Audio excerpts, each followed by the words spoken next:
આગળ વાત કરીએ તો છોટાઉદેપુરના ક્વાંટના છોડવાણી ગામે માધ્યમિક શાળાનું મકાન ન હોવાના કારણે અભ્યાસના વર્ગો ગ્રામ પંચાયતના મકાનમાં ચાલી રહ્યા છે।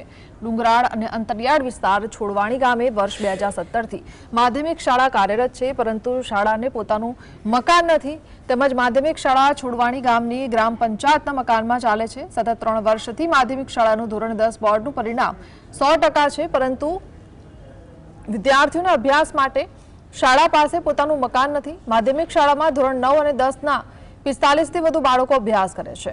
ઇન્ટરનેટ કનેક્ટિવિટી ન હોવાના કારણે લાખોના ખર્ચા કરીને આપવામાં આવેલા સ્માર્ટ ટીવી પણ ચાલતા નથી અને બાળકોને અભ્યાસમાં નાની જગ્યા હોવાના કારણે મુશ્કેલીનો સામનો કરવો પડી રહ્યો છે। વહેલી તકે માધ્યમિક શાળાનું મકાન બનાવવા માટે ગ્રામજનો અને શિક્ષકોની માંગ છે।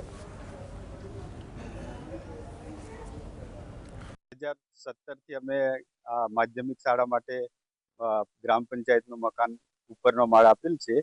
તો અમારી અને ગ્રામ લોકોની એવી માંગણી છે કે વહેલામાં વહેલી તકે શાળાનું મકાન થઈ જાય તો વિદ્યાર્થીઓને કામ લાગે અને ઉપરનો માળ પછી અમારે ઉપયોગમાં લઈ શકાય।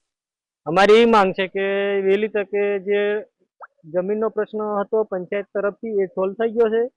હવે ટેન્ડરમાં મૂકી દીધું છે। હવે જલ્દી આ ટેન્ડર બહાર પાડે સરકારશ્રી અને જલ્દી સ્કૂલનું બાંધકામ સારું કરે એવી અમારી માંગ છે। લાઇટની એક સમસ્યા છે અને અંતરિયાળ વિસ્તાર છે, ઇન્ટરનેટ કનેક્ટિવિટી બિલકુલ અહીંયા અભાવ જોવા મળે છે, જેથી આ $1.5 લાખ રૂપિયાની જે સ્માર્ટ ટીવી આપેલા આવે છે એ બિલકુલ નિષ્ક્રિય રીતે બાળકો એક બેન્ચીસ પર જો રૂમ જે બાળકને એક 60 ફૂટ જેટલી જગ્યા જોઈએ છે, એક બાળક આખા વર્ગખંડમાં એ અહીંયા પૂરતું મળી રહેતું નથી।